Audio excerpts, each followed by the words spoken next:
सत श्री अकाल। न्यूज़ 18 पंजाब हरियाणा हिमाचल वेख रहे सारे दर्शकों का स्वागत। मैं तुहाडे नाल रजिंदर कौर और बुलेटिन की शुरुआत अहम खबर दे नाल। कोटकपूरा गोलीकांड मामले सरकार ने वड्डा एक्शन लिया। एसपी बलजीत सिंह अते तत्काली एडीसीपी परमजीत सिंह नूं सस्पेंड कर दिता गया।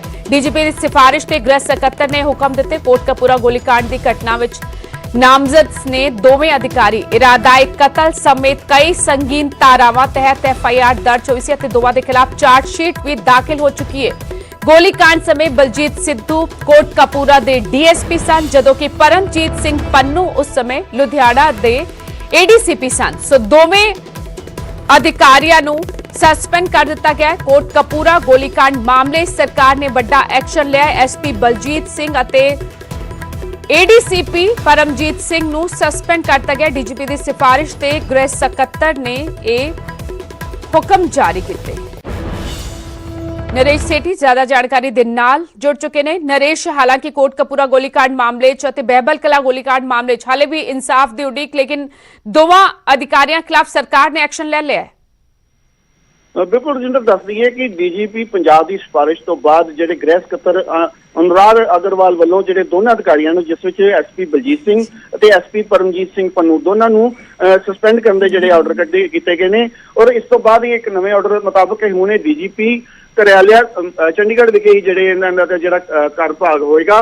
और दस दईए कि बेअदबी मामले विच दोनों का जिहड़ा नाम जोड़िया गया सीगा, कोटकपूरा और बहबल गोलीकांड नाल जिहड़ी जांच कर रही एसआईटी वालों जांच दे दरम्यान जिहड़ा इन्हां दोवां दा जिहड़ा नाम जोड़िया गया सी। इन्हां दे खिलाफ जिहड़ी वड्डी जिहड़ी 129 2018 जिहड़ी एक एफआईआर दर्ज हुई सी, उस विच इरादा कतल के अलावा होर भी कई संगीन जुर्म के मामले जिहड़े जोड़ के इन्हां दे खिलाफ जिहड़ी मामला दर्ज किया और इन्हां दे खिलाफ जिहड़ी एक चार्जशीट भी जिहड़ी फरीदकोट की जिला अदालत में पेश की जा चुकी है। ते हुण एक वड्डी कार्रवाई करते हुए डीजीपी की सिफारिश तो बाद जिहड़ा गृह सकत्तर वालों इन्हां दोवां अधिकारियों नूं सस्पेंड कर दिता गया। जी शुक्रिया नरेश तमाम जानकारी लिए।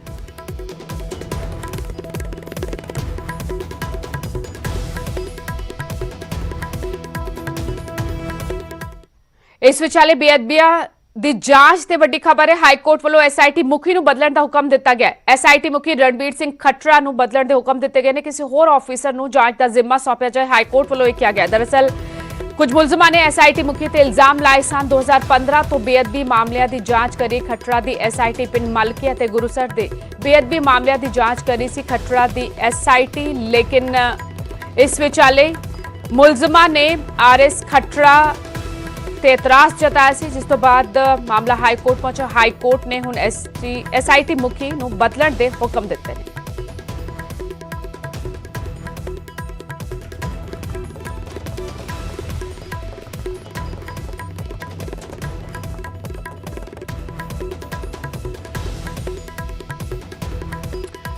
और बेअदबी का पूरा मामला भी तुहानूं दसदे हां। 1 जून 2015 ਨੂੰ ਬੁੱਢ ਜਵਾਹਰ ਸਿੰਘ ਵਾਲਾ 'ਚ ਪਾਵਨ ਸਰੂਪ ਦੀ ਚੋਰੀ ਹੋਈ ਸੀ। सितंबर 2015 ਬੁੱਢ ਜਵਾਹਰ ਸਿੰਘ ਵਾਲਾ 'ਚ ਵਿਵਾदित पोस्टर लगे। 12 अक्तूबर बरगाड़ी 'ਚ खंडित अंग मिले सन पवित्र स्वरूप से। 14 अक्तूबर 2015 'ਚ कोटकपूरा प्रदर्शनकारियों ते पुलिस ने एक्शन लिया। 14 अक्तूबर 2015 ਨੂੰ 2 प्रदर्शनकारियों की मौत हो गई सी। 26 अक्तूबर 2015 'ਚ पंजाब सरकार ने जांच सीबीआई दे हवाले कर दी सी। उस तो बाद एसआईटी बनी। एसआईटी नूं जांच का जिम्मा सौंपिया गया सी और रणबीर सिंह खट्टरा की अगवाई हेठ एसआईटी जांच कर रही सी। और दावा भी किया जा रहा है रणबीर सिंह खट्टरा वालों कि तकरीबन जांच मुकम्मल है, लेकिन इस विचाले हुण हाईकोर्ट ने हुक्म दिते ने कि एसआईटी मुखी नूं बदलिया जाए।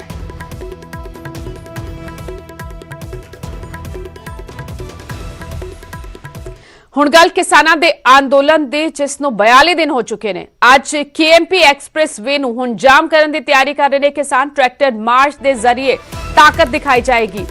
KMP express way Kundli Manesar Palwal express way ते 4 पासियों ट्रैक्टर मार्च कढ़िया जाएगा। कुंडली टिकरी गाजीपुर रिवासन तो यह मार्च शुरू होएगा। सवेरे 11 बजे सारे पॉइंटां ते इक्को समय आगाज होएगा ट्रैक्टर मार्च का। अज का ट्रैक्टर मार्च 26 जनवरी का ट्रेलर होएगा। पहला ही किसान आगू सरकार नूं इह चेतावनी दे चुके ने।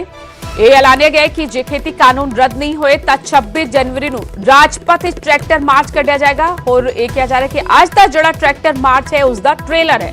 26 ਜਨਵਰੀ ਨੂੰ ਦਿੱਲੀ 'ਚ ਪਰੇਡ ਦਾ ਐਲਾਨ ਕਰ ਚੁੱਕੇ ਨੇ ਕਿਸਾਨ। ਦਿੱਲੀ ਬਾਰਡਰਾਂ ਤੇ ਕਿਸਾਨਾਂ ਦੇ ਅੰਦੋਲਨ ਦਾ ਅੱਜ 43ਵਾਂ ਦਿਨ। ਸਰਕਾਰ ਅਤੇ ਕਿਸਾਨਾਂ ਵਿਚਾਲੇ ਕੱਲ 8ਵੇਂ ਗੇੜ ਦੀ ਗੱਲਬਾਤ ਹੋਣੀ ਹੈ, ਲੇਕਿਨ ਉਸ ਤੋਂ ਪਹਿਲਾਂ ਕਿਸਾਨਾਂ ਦਾ ਸ਼ਕਤੀ ਪ੍ਰਦਰਸ਼ਨ ਅੱਜ 4 ਥਾਵਾਂ ਤੋਂ KMP ਐਕਸਪ੍ਰੈਸ ਵੇ ਤੇ ਮਾਰਚ ਕੱਢਿਆ ਜਾਏਗਾ। ਕੁੰਡਲੀ, ਟਿਕਰੀ, ਗਾਜ਼ੀਪੁਰ, ਰਿਵਾਸਨ ਤੋਂ ਇਹ ਮਾਰਚ ਸ਼ੁਰੂ ਹੋਏਗਾ ਅਤੇ ਸਵੇਰੇ 11 ਵਜੇ यानी कि हुण तो कुछ ही घंटिया बाद सारे पॉइंट्स तो इक्को समय मार्च का आगाज होएगा। ਤਿਆਰੀ ਹੈ ਸਾਡੀ ਉਹ ਪੂਰੀ ਮੁਕੰਮਲ ਹੋ ਚੁੱਕੀ ਹੈ। ਪਿਛਲੇ ਅਸੀਂ ਲਗਭਗ 10-15 ਦਿਨ ਦੇ ਲੱਗੇ ਹੋਏ ਸੀ ਔਰ ਜਿਹੜੇ ਸਾਡੇ ਵੱਡੀ ਗੱਲ ਹੈ ਇੱਥੋਂ ਵਾਲੇ ਟਰੈਕਟਰ ਇੱਥੇ ਖੜੇ ਰਹਿਣਗੇ ਔਰ ਪੰਜਾਬ ਦੇ ਵਿੱਚੋਂ ਵੱਡੀ ਗਿਣਤੀ ਦੇ ਵਿੱਚ ਜਿਹੜੇ ਸਾਡੇ ਨੇੜੇ ਟਰੈਕਟਰ ਪਹੁੰਚ ਗਏ ਨੇ ਉਹ ਕੱਲ ਨੂੰ KMP ਤੇ ਚੜਨਗੇ, ਜਿਹਦੇ ਵਿੱਚ 6 ਜਿਹੜੇ ਸਾਡੇ ਮੋਰਚੇ ਨੇ, ਜਿਹਦੇ ਤੋਂ ਸਭ ਤੋਂ ਵੱਡਾ ਸਿੰਘੂ ਮੋਰਚਾ, ਟਿਕਰੀ ਮੋਰਚਾ, ਦੂਜੇ ਜਿਹੜੇ 4 ਮੋਰਚੇ ਹੋਰ ਨੇ।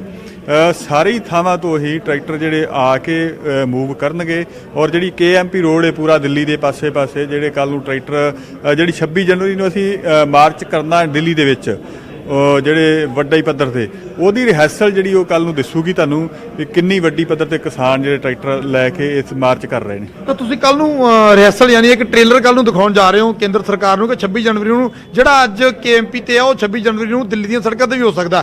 ਟਰੈਕਟਰ ਜਿਹੜਾ ਤੁਸੀਂ ਗੱਲ ਕੀਤੀ ਕਿ ਇਕੱਲੇ ਪੰਜਾਬ ਤੋਂ ਨੇ, ਪੰਜਾਬ ਤੋਂ ਇਕੱਲੇ ਇਹਨਾਂ ਬਾਰਡਰਾਂ ਤੇ ਆਉਣਗੇ, ਜਿਹੜੇ ਦੂਜੇ ਬਾਰਡਰ ਨੇ ਉਹ ਦੇਸ਼ ਦੇ ਹੋਰ ਹਿੱਸਿਆਂ ਤੋਂ ਵੀ ਟਰੈਕਟਰ ਆਉਣਗੇ। ਫਿਰ ਵੇਖੋ ਜੀ ਇੱਧਰ ਜਿਹੜੇ 6-7 ਰਾਜ ਨੇ ਨੇੜੇ ਜਿੱਥੇ ਜਿਹੜੇ ਕਿਸਾਨ ਇੱਥੇ ਆ ਕੇ ਮੋਰਚਾ ਲਾਈ ਬੈਠੇ ਨੇ ਉਹਨਾਂ ਸਾਰੇ ਹੀ ਰਾਜਾਂ ਦੇ ਪੰਜਾਬ, ਹਰਿਆਣਾ, UP, ਉੱਤਰਾਖੰਡ, ਮੱਧ ਪ੍ਰਦੇਸ਼, ਰਾਜਸਥਾਨ, ਹੋਰ ਵੀ ਜਿਹੜੇ ਨੇੜੇ ਸਟੇਟਾਂ ਨੇ ਉਹਨਾਂ ਸਾਰੀਆਂ ਹੀ ਸਟੇਟਾਂ ਦੇ ਕੱਲ ਨੂੰ ਜਿਹੜੇ ਟਰੈਕਟਰ ਇੱਥੇ ਆਉਣੇ ਨੇ। ਤਾਂ ਕੀ ਲੱਗਦਾ ਚੈਲੰਜ ਕਿੰਨੇ ਕੁ ਰਹਿਣਗੇ? ਕੋਈ ਲੋਕਲ ਪ੍ਰਸ਼ਾਸਨ ਵੱਲੋਂ ਜਾਂ ਪੁਲਿਸ ਪ੍ਰਸ਼ਾਸਨ ਵੱਲੋਂ ਕਿਸੇ ਕਿਸਮ ਦਾ ਕੋਈ ਤੁਹਾਡਾ ਕੋਈ ਗੱਲਬਾਤ ਕਰਨ ਦੀ ਕੋਸ਼ਿਸ਼? ਕਿਉਂਕਿ ਮੇਨ ਹਾਈਵੇ ਜਿਹੜਾ ਉਹਨੇ ਵੀ ਕੱਲ ਨੂੰ ਬਲੌਕ ਹੋ ਜਾਣਾ ਜਿੱਥੋਂ ਦੀ ਟ੍ਰੈਫਿਕ ਫਿਲਹਾਲ ਚੱਲ ਰਿਹਾ। ਵੇਖੋ ਜੀ ਟ੍ਰੈਫਿਕ ਤੇ ਜਾਮ ਹੋਊਗੀ ਜਦੋਂ ਲੱਖਾਂ ਟਰੈਕਟਰ ਰੋਡ ਤੇ ਚੜਨਗੇ, ਪਰ ਪ੍ਰਸ਼ਾਸਨ ਵੱਲੋਂ ਹਾਲੇ ਤੱਕ ਕੋਈ ਗੱਲਬਾਤ ਨਹੀਂ ਆਈ। ਮੈਨੂੰ ਲੱਗਦਾ ਸ਼ਾਇਦ ਰੋਕਣਗੇ ਵੀ ਨਹੀਂ ਕਿਉਂਕਿ ਕਿਸਾਨ ਅੰਦੋਲਨ ਵਧ ਹੀ ਇੰਨਾ ਗਿਆ ਹੈ ਕਿ ਹੁਣ ਜਿਹੜਾ ਉਹ ਪਿੱਛੇ ਜਾ ਰਹੀ ਸਰਕਾਰ। ਸਿੱਧੇ ਰੁਕ ਕਰਦੇ ਟਿਕਰੀ ਬਾਰਡਰ ਦਾ ਅਰਸ਼ਦੀਪ ਜੁੜ ਚੁੱਕੀ ਹੈ ਮੇਰੀ ਸਹਿਯੋਗੀ। ਅਰਸ਼ਦੀਪ, ਦਾਵਾ ਕੀਤਾ ਜਾ ਰਿਹਾ ਲੱਖਾਂ ਦੀ ਗਿਣਤੀ ਵਿੱਚ ਟਰੈਕਟਰ ਜਿਹੜੇ ਨੇ ਅੱਜ ਉਹ ਕੁੰਡਲੀ, ਮਾਨੇਸਰ, ਪਲਵਲ ਐਕਸਪ੍ਰੈਸ ਵੇ ਤੇ ਪਹੁੰਚਣਗੇ ਔਰ ਸਿਰਫ ਪੰਜਾਬ, ਹਰਿਆਣਾ ਤੋਂ ਨਹੀਂ ਉੱਤਰ ਪ੍ਰਦੇਸ਼, ਉੱਤਰਾਖੰਡ, ਮੱਧ ਪ੍ਰਦੇਸ਼ ਤੋਂ ਵੀ ਟਰੈਕਟਰ ਪਹੁੰਚਣ ਦਾ ਦਾਵਾ ਕੀਤਾ ਜਾ ਰਿਹਾ ਹੈ। ਫਿਲਹਾਲ ਕੀ ਕੁਝ ਤਿਆਰੀਆਂ ਟਿਕਰੀ ਬਾਰਡਰ ਤੇ ਨਜ਼ਰ ਆ ਰਹੀਆਂ ਨੇ ਟਰੈਕਟਰ ਮਾਰਚ ਨੂੰ ਲੈ ਕੇ? ਜੀ ਰਜਿੰਦਰ, 11 ਵਜੇ ਟਰੈਕਟਰ ਮਾਰਚ ਸ਼ੁਰੂ ਹੋਣਾ ਹੈ। ਅਸੀਂ ਮੈਟਰੋ ਬ੍ਰਿਜ ਦੇ ਥੱਲੇ ਆ ਤੇ ਇਸ ਬ੍ਰਿਜ ਤੋਂ ਜੇ ਅੱਗੇ ਅਸੀਂ ਸਿੱਧੇ ਜਾਵਾਂਗੇ ਤਾਂ ਬਾਹਰ ਬਹਾਦਰਗੜ੍ਹ ਬਾਈਪਾਸ ਤੇ ਨਿਕਲਾਂਗੇ। ਉੱਥੋਂ 11 ਵਜੇ ਇਕੱਠੇ ਹੋ ਕੇ ਟਰੈਕਟਰ ਮਾਰਚ ਸ਼ੁਰੂ ਕੀਤਾ ਜਾਵੇਗਾ। ਜਿੰਨੇ ਇੱਕ ਟਰੈਕਟਰ ਇੱਥੋਂ ਜਿਹੜੇ ਧਰਨੇ ਦੇ ਵਿੱਚ ਮੌਜੂਦ ਨੇ ਉੱਥੋਂ ਲਿਜਾਏ ਜਾ ਸਕਦੇ ਨੇ ਉਹ ਲਿਜਾਏ ਜਾਣਗੇ। ਹਰਿਆਣਾ ਤੋਂ ਦੱਸਿਆ ਜਾ ਰਿਹਾ ਕਿ 250 ਦੇ ਕਰੀਬ ਟਰੈਕਟਰ ਆ ਰਿਹਾ, ਹੋਰ ਵੀ ਆਸੇ-ਪਾਸਿਓਂ ਟਰੈਕਟਰਸ ਆਉਣਗੇ ਤੇ ਉਹ ਟਰੈਕਟਰਸ ਲੈ ਕੇ ਜਿਹੜਾ ਹੈਗਾ ਕੁੰਡਲੀ ਵਾਲੇ ਪਾਸੇ ਨੂੰ ਮਾਰਚ ਕੀਤਾ ਜਾਵੇਗਾ। ਹੋਰ ਜਾਣਕਾਰੀ ਲੈ ਲੈਂਦੇ ਆ BKU ਡਕੌਂਦਾ ਦੇ ਸੀਨੀਅਰ ਆਗੂ ਮਨਜੀਤ ਧਨੇਰ ਮੇਰੇ ਨਾਲ ਨੇ। ਕਿੰਨੇ ਕੁ ਟਰੈਕਟਰ ਆਉਣ ਦੀ ਉਮੀਦ ਹੈ? ਕਿਹਾ ਜਾ ਰਿਹਾ ਕਿ ਲੱਖਾਂ ਦੀ ਗਿਣਤੀ ਦੇ ਵਿੱਚ ਟਰੈਕਟਰ ਮਾਰਚ ਹੋਏਗਾ, ਆਸ-ਪਾਸ ਦੇ ਰਾਜਾਂ ਦੇ ਵਿੱਚੋਂ ਵੀ ਟਰੈਕਟਰ ਆਉਣੇ ਨੇ। ਬੜੀ ਇਹਦੀ ਗਿਣਤੀ ਨਹੀਂ ਕੀਤੀ ਜਾ ਸਕਦੀ, ਹਜ਼ਾਰਾਂ ਤੋਂ ਤਾਂ ਉੱਪਰ ਜਾਏਗਾ, ਲੱਖਾਂ 'ਚ ਜਾਏਗਾ।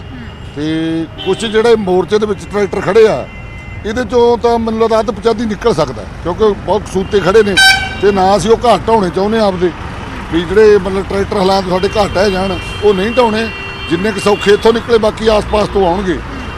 ਮੈਂ ਤਾਂ ਕਹੂੰਗਾ ਸਾਡੇ ਜਿਹੜੇ ਛੋਟਾ ਭਾਈ ਹਰਿਆਣੇ ਨੇ ਮਤਲਬ ਇੱਕ ਪਿੰਡ ਚੋਂ ਮਤਲਬ ਉਹਨਾਂ ਨੇ ਕਹੀ 100 ਟਰੈਕਟਰ ਇੱਕ ਪਿੰਡ ਚੋਂ ਕੱਢਣਗੇ। ਹੁਣ ਅੰਦਾਜ਼ਾ ਲਾਓ ਕਿੰਨਾ ਹੋਊਗਾ ਨਾ, ਬਹੁਤ ਵੱਡੀ ਗਿਣਤੀ ਚ ਆਏਗੀ। ਤੇ ਕੀ ਲੱਗਦਾ ਰੋਡ ਜਾਮ ਹੋਏਗਾ ਪੂਰਾ? ਤੇ ਜਿਵੇਂ ਕਿਹਾ ਜਾ ਰਿਹਾ ਕਿ 26 ਜਨਵਰੀ ਦੀ ਇੱਕ ਕਿਸਮ ਦੀ ਡਰੈਸ ਰਿਹਰਸਲ ਹੈ, ਉਹ ਤਾਂ ਆਟੋਮੈਟਿਕਲੀ ਹੋ ਜਾਣਾ ਭਾਵੇਂ ਅਸੀਂ ਨਹੀਂ ਵੀ ਚਾਹੁੰਦੇ। ਪਰ ਜਦੋਂ ਹੁਣ ਦੇਖੋ ਮੇਨ ਰੋਡ ਤੇ ਬਾਹਰਲੇ ਬਾਈਪਾਸ ਤੋਂ ਅਸੀਂ ਲੰਘਾਂਗੇ 3-3 4-4 ਟਰੈਕਟਰ ਬਰਾਬਰ ਲੱਗ ਕੇ ਫੇਰ ਹੀ ਸਾਡਾ ਉਹ ਕਾਫਲਾ ਬਣੂਗਾ ਕਿਉਂਕਿ ਬਹੁਤੀ ਦੂਰ ਨਹੀਂ। ਅਸੀਂ ਮਤਲਬ 20-25 ਕਿਲੋਮੀਟਰ ਦੀ ਇਹ ਪਰੇਡ ਆ ਸਾਡੀ। ਇੱਧਰੋਂ ਅਸੀਂ ਤੁਰਾਂਗੇ ਰੋਹਤਕ ਸਾਈਡ ਤੋਂ ਕੁੰਡਲੀ ਸਾਈਡ ਨੂੰ। ਜਿਹੜੇ ਕੁੰਡਲੀ ਵਾਲੇ ਨੇ ਉਹ ਇੱਧਰ ਨੂੰ ਆਉਣਗੇ। ਜਿੱਥੇ ਸਾਡਾ ਸੰਪਰਕ ਹੋ ਗਿਆ ਉੱਥੇ ਖੜ ਕੇ ਅੱਧਾ ਘੰਟਾ ਰੈਲੀ ਕਰਕੇ ਫਿਰ ਵਾਪਸ ਮੋੜ ਦਿਆਂਗੇ। ਟ੍ਰੈਫਿਕ ਤਾਂ ਆਟੋਮੈਟਿਕ ਹੀ ਜਾਮ ਹੋ ਹੀ ਜਾਣੀ। ਕਿੰਨੇ ਕੁ ਸਮੇਂ ਦਾ ਪ੍ਰੋਗਰਾਮ ਹੈ? ਕਿੰਨੇ ਕੁ ਸਮੇਂ ਤੱਕ ਵਾਪਸ ਆਉਣ ਦੀ ਉਮੀਦ ਹੈ? ਦੇਖੋ ਅਸੀਂ 11 ਕੁ ਵਜੇ ਸ਼ੁਰੂ ਕਰਨ ਦਾ ਹੈਗਾ। 11 ਵਜੇ ਤੋਂ ਬਾਅਦ ਜਦੋਂ ਤੱਕ ਪਹੁੰਚ ਗਏ ਉੱਥੋਂ ਮੈਨੂੰ ਲੱਗਦਾ 4-5 ਘੰਟੇ ਤਾਂ ਲੱਗਣਗੇ। ਸਾਡੇ 4-5 ਘੰਟੇ ਦਾ ਪ੍ਰੋਗਰਾਮ ਹੋਊਗਾ। ਤਾਂ 4-5 ਘੰਟੇ ਰੋਡ ਜਾਮ ਹੋ ਸਕਦਾ ਹੈ। ਇੱਥੋਂ ਕੁੰਡਲੀ ਵਾਲੇ ਪਾਸੇ ਨੂੰ ਜਾਇਆ ਜਾਵੇਗਾ ਤੇ ਕੁੰਡਲੀ ਵਾਲੇ ਪਾਸੇ ਇੱਕ ਸਵਾਲ ਪੁੱਛਣਾ ਅਰਸ਼ਦੀਪ ਇਹਨਾਂ ਤੋਂ, ਪ੍ਰਸ਼ਾਸਨ ਵੱਲੋਂ ਇਹਨਾਂ ਤੱਕ ਕੋਈ ਪਹੁੰਚ ਕੀਤੀ ਗਈ ਹੈ ਜਾਂ ਪ੍ਰਸ਼ਾਸਨ ਨੇ ਉੱਥੇ ਕੋਈ ਅਲਰਟ ਜਾਰੀ ਕੀਤਾ ਹੈ? ਇੱਕ ਸਵਾਲ ਇਹਨਾਂ ਤੋਂ ਵੀ ਪੁੱਛੋ ਕਿਸਾਨ ਆਗੂ। ਜੀ ਪ੍ਰਸ਼ਾਸਨ ਨਾਲ ਕੋਈ ਗੱਲਬਾਤ ਹੋਈ ਹੈ? ਪ੍ਰਸ਼ਾਸਨ ਨੇ ਕੋਈ ਅਲਰਟ ਜਾਰੀ ਕੀਤਾ ਹੋਵੇ ਜਾਂ ਤੁਹਾਨੂੰ ਸੰਪਰਕ ਕੀਤਾ ਹੋਵੇ ਇਸ ਮਾਰਚ ਦੇ ਬਾਰੇ? ਨਹੀਂ, ਪ੍ਰਸ਼ਾਸਨ ਨਾਲ ਕੋਈ ਬਾਤ ਨਹੀਂ, ਗੱਲ ਨਹੀਂ ਹੋਈ ਸਾਡੀ। ਅਸੀਂ ਦੱਸਿਆ ਹੀ ਹੋਇਆ ਪਹਿਲਾਂ, ਕੱਲ 6 ਨੂੰ ਕਰਨਾ, 6 ਦਾ ਮਾਰਚ ਕਰਕੇ ਅਸੀਂ ਅੱਗੇ ਪਾ ਲਿਆ ਸੀ। 7 ਤਰੀਕ ਦੀ ਸਾਡੀ ਤਿਆਰੀ ਹੈ, ਉਹ ਮਤਲਬ ਪ੍ਰੈਸ ਰਾਹੀਂ ਪ੍ਰਸ਼ਾਸਨ ਨੂੰ ਪਤਾ ਹੈ, ਉੱਦਾਂ ਕੋਈ ਸੰਪਰਕ ਨਹੀਂ। ਤਾਂ ਪ੍ਰਸ਼ਾਸਨ ਨਾਲ ਕੋਈ ਸੰਪਰਕ ਨਹੀਂ ਹੋਇਆ। ਆਮ ਲੋਕਾਂ ਨੂੰ ਬੜੀ ਦਿੱਕਤ ਹੋਣ ਵਾਲੀ ਹੈ। ਅਰਸ਼ਦੀਪ, ਇਹ ਵੀ ਸਵਾਲ ਪੁੱਛੋ ਜੀ। ਆਮ ਲੋਕਾਂ ਨੂੰ ਕਾਫੀ ਦਿੱਕਤ ਹੋਏਗੀ, ਜਿਨ੍ਹਾਂ ਨੂੰ ਸ਼ਾਇਦ ਨਹੀਂ ਵੀ ਪਤਾ ਹੋਏਗਾ ਕਿ ਮਾਰਚ ਹੋਣਾ ਹੈ। ਪਹਿਲਾਂ 6 ਦਾ ਐਲਾਨਿਆ ਗਿਆ ਸੀ, ਹੁਣ 7 ਤਰੀਕ ਨੂੰ ਹੋਣਾ ਹੈ ਤੇ ਰੋਡ ਜਾਮ ਹੋਏਗਾ ਤਾਂ ਆਮ ਲੋਕਾਂ ਨੂੰ ਬੜੀ ਪਰੇਸ਼ਾਨੀ ਹੋਏਗੀ। ਆਮ ਲੋਕ ਉਹ ਸੜਕ ਤੇ ਜਾਂਦੇ ਹੀ ਨਹੀਂ, ਕਿਉਂਕਿ ਮੈਂ ਹਰ ਰੋਜ਼ ਬਾਈਪਾਸ ਲੰਘਦਾ, ਆਮ ਲੋਕ ਉੱਤੇ ਜਾਂਦੇ ਨੇ, ਖਾਸ ਲੋਕ ਲੰਘਦੇ ਆ ਉੱਥੇ ਦੀ ਕੋਈ ਲੋਕਾਂ ਦਾ ਤਾਂ ਲੰਘੇ ਨਹੀਂ। ਜਿਹੜੇ ਵੱਡੇ ਵਾਹੀਕਲ ਨੇ, ਟਰੱਕ ਨੇ, ਜੋ ਬਾਹਰ ਦੀ ਦਿੱਲੀ ਦੇ ਚੱਲਦਾ ਹੈ, ਆਮ ਲੋਕਾਂ ਵਾਸਤੇ ਨਹੀਂ। ਅਸੀਂ ਬਾਹਰੋਂ ਸ਼ੁਰੂ ਕਰਨਾ, ਬਹਾਦਰਗੜ੍ਹ ਤੋਂ ਬਾਹਰ ਜਾ ਕੇ ਸ਼ੁਰੂ ਕਰਾਂਗੇ। ਉੱਥੇ ਆਮ ਲੋਕਾਂ ਦਾ ਵੱਡੀ ਸੜਕ ਤੇ ਚੜ੍ਹ ਜਾਣਾ, ਆਮ ਜਨਤਾ ਨਹੀਂ ਹੁੰਦੀ ਉੱਥੇ, ਉਹਨਾਂ ਨੂੰ ਕੋਈ ਤਕਲੀਫ ਨਹੀਂ ਆਊਗੀ। ਤਾਂ ਆਮ ਲੋਕਾਂ ਨੂੰ ਕਿਹਾ ਜਾ ਰਿਹਾ ਕੋਈ ਦਿੱਕਤ ਨਹੀਂ ਹੋਏਗੀ, ਲੇਕਿਨ ਰੋਡ ਜਾਮ ਜ਼ਰੂਰ ਹੋਏਗਾ। ਜਿਹੜੇ ਵੱਡੇ ਵਹੀਕਲ ਨੇ, ਜਿਹੜੇ ਟਰਾਂਸਪੋਰਟੇਸ਼ਨ ਦੇ ਵਹੀਕਲਸ ਨੇ, ਉਹ ਉੱਥੋਂ ਦੀ ਲੰਘਦੇ ਨੇ, ਉਹਨਾਂ ਦੇ ਲਈ ਜ਼ਰੂਰ ਜਿਹੜਾ ਰੀਰਾਊਟਿੰਗ ਸ਼ਾਇਦ ਪ੍ਰਸ਼ਾਸਨ ਨੂੰ ਕਰਨੀ ਪਵੇਗੀ, ਉਹਨਾਂ ਨੂੰ ਕਿਸੇ ਹੋਰ ਪਾਸਿਓਂ ਕੱਢਣਾ ਪਵੇਗਾ। ਤਾਂ ਦਿੱਕਤਾਂ ਜ਼ਰੂਰ ਆਉਣ ਵਾਲੀਆਂ ਨੇ। ਕਿਹਾ ਜਾ ਰਿਹਾ ਕਿ 4-5 ਘੰਟੇ ਦਾ ਪ੍ਰੋਗਰਾਮ ਹੈ। ਇੱਥੋਂ ਕੁੰਡਲੀ ਵਾਲੇ ਪਾਸੇ ਨੂੰ ਜਾਇਆ ਜਾਵੇਗਾ ਤੇ ਉੱਥੋਂ ਇਸ ਪਾਸੇ ਨੂੰ ਫਿਰ ਰੈਲੀ ਕਰਕੇ ਵਾਪਸ। ਜੀ ਰਜਿੰਦਰ, ਠੀਕ, ਸ਼ੁਕਰੀਆ ਅਰਸ਼ਦੀਪ, ਤੁਹਾਡੇ ਕੋਲ ਵਾਪਸ ਆਉਂਦੇ ਰਵਾਂਗੇ। ਹੋਰ ਤੁਸੀਂ ਵੇਖਿਆ ਕਿਸ ਤਰ੍ਹਾਂ ਟਿਕਰੀ ਬਾਰਡਰ ਵਿਖੇ ਆਲੇ ਦੁਆਲੇ ਟਰੈਕਟਰ ਖੜੇ, ਟਰਾਲੀਆਂ ਖੜੀਆਂ ਹੋਈਆਂ ਨੇ, ਲੇਕਿਨ ਇਹ ਕਿਹਾ ਜਾ ਰਿਹਾ ਕਿ ਪੰਜਾਬ ਹਰਿਆਣਾ ਤੋਂ ਟਰੈਕਟਰ ਕੁਝ ਪਹੁੰਚੇ ਹੋਏ ਨੇ, ਕੁਝ ਪਹੁੰਚਣਗੇ ਅਤੇ ਸਿਰਫ ਪੰਜਾਬ ਹਰਿਆਣਾ ਹੀ ਨਹੀਂ, ਆਲੇ ਦੁਆਲੇ ਦੇ ਹੋਰ ਸੂਬਿਆਂ ਤੋਂ ਵੀ, ਉੱਤਰ ਪ੍ਰਦੇਸ਼, ਉੱਤਰਾਖੰਡ, ਮੱਧ ਪ੍ਰਦੇਸ਼ ਤੋਂ ਵੀ ਵੱਡੀ ਗਿਣਤੀ ਵਿੱਚ ਕਿਸਾਨ ਟਰੈਕਟਰ ਲੈ ਕੇ ਅੱਜ ਕੁੰਡਲੀ, ਮਾਨੇਸਰ, ਪਲਵਲ ਐਕਸਪ੍ਰੈਸ ਵੇ ਵੱਲ ਕੂਚ ਕਰਨਗੇ। ਸ਼ਕਤੀ ਪ੍ਰਦਰਸ਼ਨ ਦੀ ਕੋਸ਼ਿਸ਼ ਕਿਸਾਨਾਂ ਦੀ ਖੇਤੀ ਕਾਨੂੰਨਾਂ ਨੂੰ ਰੱਦ ਕੀਤਾ ਜਾਏ, ਲਗਾਤਾਰ ਮੰਗ ਕੀਤੀ ਜਾ ਰਹੀ ਹੈ। ਸਰਕਾਰ ਦੇ ਨਾਲ 7 ਮੀਟਿੰਗਾਂ ਹੋ ਚੁੱਕੀਆਂ ਨੇ, ਬੇਸਿੱਟਾ ਰਹੀਆਂ। ਕੱਲ 8ਵੀਂ ਮੀਟਿੰਗ ਹੋਣੀ ਹੈ। 8ਵੀਂ ਮੀਟਿੰਗ ਤੋਂ ਪਹਿਲਾਂ ਦਬਾਅ ਬਣਾਉਣ ਦੀ ਕੋਸ਼ਿਸ਼ ਸਰਕਾਰ ਤੇ ਅਤੇ ਸ਼ਕਤੀ ਪ੍ਰਦਰਸ਼ਨ ਦੀ ਕੋਸ਼ਿਸ਼ ਹੋਰ ਸਾਫ਼ ਕਹਿ ਦਿੱਤਾ ਹੈ ਕਿ ਜੇ 26 ਜਨਵਰੀ ਤੋਂ ਪਹਿਲਾਂ ਨਹੀਂ ਕੀਤੇ ਗਏ ਖੇਤੀ ਕਾਨੂੰਨ ਰੱਦ ਨਹੀਂ ਮੰਨੀਆਂ ਗਈਆਂ ਸਾਡੀਆਂ ਮੰਗਾਂ, ਤਾਂ 26 ਜਨਵਰੀ ਵਾਲੇ ਦਿਨ ਰਾਜਪਥ ਤੇ ਟਰੈਕਟਰ ਮਾਰਚ ਕੱਢਿਆ ਜਾਏਗਾ ਅਤੇ ਅੱਜ ਦਾ ਜਿਹੜਾ ਟਰੈਕਟਰ ਮਾਰਚ ਹੈ ਉਹ ਉਸ ਦਿਨ ਦਾ ਟ੍ਰੇਲਰ ਹੈ।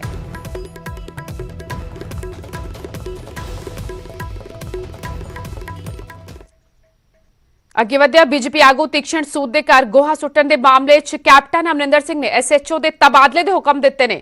ਪ੍ਰਦਰਸ਼ਨਕਾਰੀਆਂ ਤੇ ਐਫਆਈਆਰ ਦਰਜ 'ਚੋਂ 307 ਹਟਾਉਣ ਦੇ ਵੀ ਹੁਕਮ ਦਿੱਤੇ ਨੇ। ਗੋਹਾ ਸੁੱਟਣ ਵਾਲੇ ਪ੍ਰਦਰਸ਼ਨਕਾਰੀਆਂ ਤੇ ਦਰਅਸਲ ਐਫਆਈਆਰ ਦਰਜ ਹੋਈ ਸੀ। 307 ਦੇ ਤਹਿਤ ਮਾਮਲਾ ਦਰਜ ਹੋਇਆ ਸੀ। ਕਿਸਾਨ ਜਥੇਬੰਦੀਆਂ ਵੱਲੋਂ ਐਫਆਈਆਰ ਦਾ ਵਿਰੋਧ ਕੀਤਾ ਜਾ ਰਿਹਾ ਸੀ। 1 ਜਨਵਰੀ ਨੂੰ ਪ੍ਰਦਰਸ਼ਨਕਾਰੀਆਂ ਨੇ ਤੀਕਸ਼ਣ ਸੂਦ ਦੇ ਘਰ ਦੇ ਬਾਹਰ ਗੋਹਾ ਸੁੱਟਿਆ ਸੀ। ਤੁਹਾਨੂੰ ਦੱਸ ਸੀ ਕਿ ਜਦੋਂ ਤਸਵੀਰਾਂ ਸਾਹਮਣੇ ਆਈਆਂ ਵਿਵਾਦ ਕਾਫੀ ਭਖਿਆ ਸੀ। ਲਗਾਤਾਰ ਬੀਜੇਪੀ ਆਗੂਆਂ ਦਾ ਜਿਹੜਾ ਵਿਰੋਧ ਹੋ ਰਿਹਾ ਹੈ, ਉਹਨਾਂ ਦੇ ਘਰਾਂ ਦੇ ਬਾਹਰ ਧਰਨੇ ਲਾਏ ਜਾ ਰਹੇ ਨੇ ਔਰ ਤੀਕਸ਼ਣ ਸੂਦ ਦੇ ਘਰ ਦੇ ਬਾਹਰ ਗੋਹਾ ਸੁੱਟ ਦਿੱਤਾ ਗਿਆ ਸੀ, ਕੂੜਾ ਸੁੱਟਿਆ ਗਿਆ ਸੀ। ਔਰ ਇਸ ਵਿਚਾਲੇ ਹੁਣ ਕੈਪਟਨ ਅਮਰਿੰਦਰ ਸਿੰਘ ਨੇ ਐਸਐਚਓ ਦੇ ਤਬਾਦਲੇ ਦੇ ਹੁਕਮ ਤਾਂ ਜਾਰੀ ਕੀਤੇ ਹੀ ਨੇ। ਪ੍ਰਦਰਸ਼ਨਕਾਰੀਆਂ ਤੇ ਜਿਹੜੀ ਐਫਆਈਆਰ ਦਰਜ ਕੀਤੀ ਗਈ ਸੀ ਉਸ ਵਿੱਚੋਂ 307 ਦੀ ਧਾਰਾ ਹਟਾਉਣ ਦੇ ਵੀ ਹੁਕਮ ਦੇ ਦਿੱਤੇ ਗਏ ਨੇ। ਗੋਹਾ ਸੁੱਟਣ ਵਾਲੇ ਪ੍ਰਦਰਸ਼ਨਕਾਰੀਆਂ ਤੇ ਐਫਆਈਆਰ ਦਰਜ ਹੋਈ ਸੀ।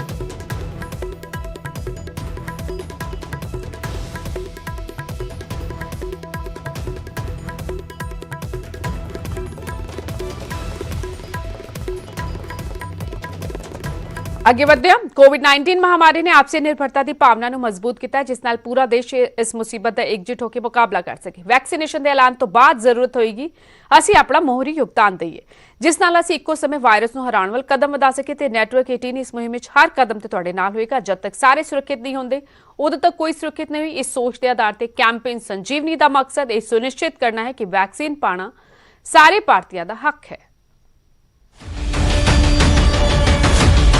अक्सर वो कर गुजरते हैं जो बड़े सोच भी नहीं पाते। उनका दिमाग, उनका जज्बा, उनका हौसला चट्टान सा मजबूत और पहाड़ जितना ऊंचा होता है। इसी हौसले को सलाम करने न्यूज 18 लेकर आ रहा है टीवी का एक अनोखा show Byju's young genius. Byju's young genius में देश देखेगा उन बच्चों को जिनकी उम्र भले ही कच्ची हो लेकिन हुनर पक्का है, जिनकी उम्र भले ही कम हो लेकिन कद बड़ा है। किसी भी शहर, कस्बे या महानगर में रहने वाले ये बच्चे अपने दिमाग से, अंदाज से दुनिया को दंग करते। Genius, young genius. ये खास कार्यक्रम हम दिखाएंगे 16 जनवरी से, लेकिन उससे पहले आपको मिलवाते हैं कुछ और कमाल के किड्स से। मध्य प्रदेश के मुरैना में रहने वाली ताइक्वांडो गर्ल अद्रिका गोयल की उम्र सिर्फ 12 साल है, लेकिन इतनी सी उम्र में ही उसने पूरी दुनिया देख ली। रसोई में सिलेंडर ब्लास्ट में जख्मी हुई अद्रिका का चलना फिरना मुश्किल था, लेकिन वो आज ताइक्वांडो ब्लैक बेल्ट है। हौसले के साथ उसने साहस की भी मिसाल कायम की। दंगाइयों से घिरी ट्रेन के यात्रियों तक खाना पानी पहुंचाने पर उसे राष्ट्रपति का वीरता पुरस्कार भी मिला।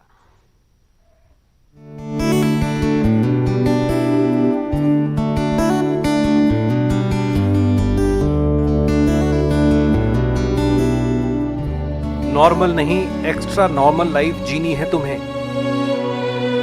अपने पिता की ये बात दर्द से करा रही अद्रिका का मरहम बन गई। किचन में सिलेंडर फटने से अद्रिका और उसकी मां बुरी तरह झुलस गए थे। डॉक्टरों को डर था कि शायद अद्रिका चल न पाए। पिता ने पैरों की एक्सरसाइज के लिए ताइक्वांडो सीखने को कहा।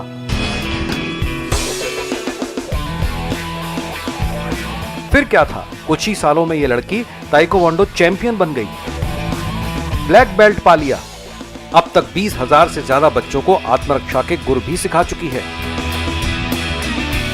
जब मैं 6 साल की थी तो मेरे यहाँ जो गैस सिलेंडर का केस हुआ था, तब से जो मेरे फादर ने मुझे मोटिवेट किया था कि मुझे एक्स्ट्रा नॉर्मल बनना है, तो इसलिए मेरे लेग्स की एक्सरसाइज के लिए और मुझे एक्स्ट्रा नॉर्मल बनना था, इसलिए मैंने ताइक्वांडो ज्वाइन किया था। मुरैना में मेरे लगभग 15 साल के एक्सपीरियंस में इतनी कम एज की जो गर्ल्स हैं उनसे से कम ये 100% ऊपर है।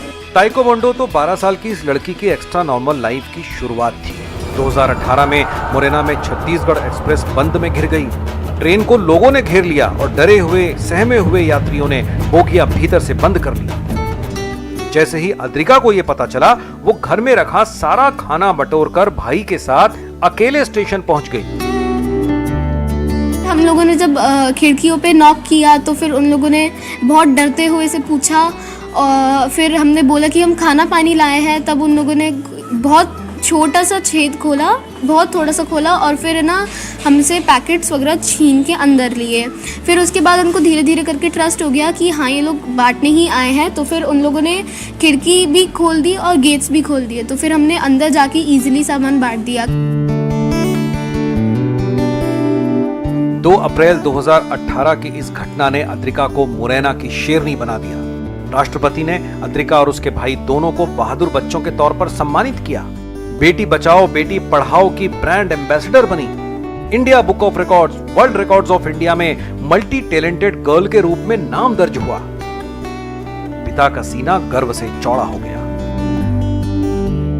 इसने हार नहीं मानी। 7 साल 11 महीने की उम्र में इसने मात्र ब्लैक बेल्ट जो हाईएस्ट ट्रेनिंग का होता है वो इसने हासिल कर लिया था। जब चूंकि इसने ये हासिल कर लिया था, इसने कहा पापा ये हो चुका है, अब मैं गोल्ड कैसे जीतूं, क्योंकि according to government norms cadet की फाइट में हम नहीं जा सकते हैं। तो मैंने कहा बेटा ये निर्भया वगैरह के इतने केस हो गए हैं, आप तो जागरूक हो चुकी हैं, दूसरे बच्चों को भी आप जागरूक अगर करोगे तो आप समझ लो वो अपने आप में एक रियल गोल्ड होगा। इसको ये बात लग गई। 26 जनवरी 2017 से इसने नंगे पैर 10 किलोमीटर पैदल चल के रैली आयोजित करी।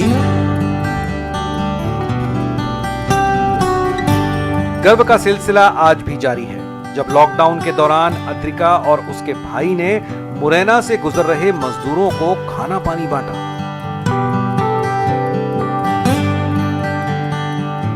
यहां तक कि बेजुबान जानवरों को भी खाना खिलाते रहे।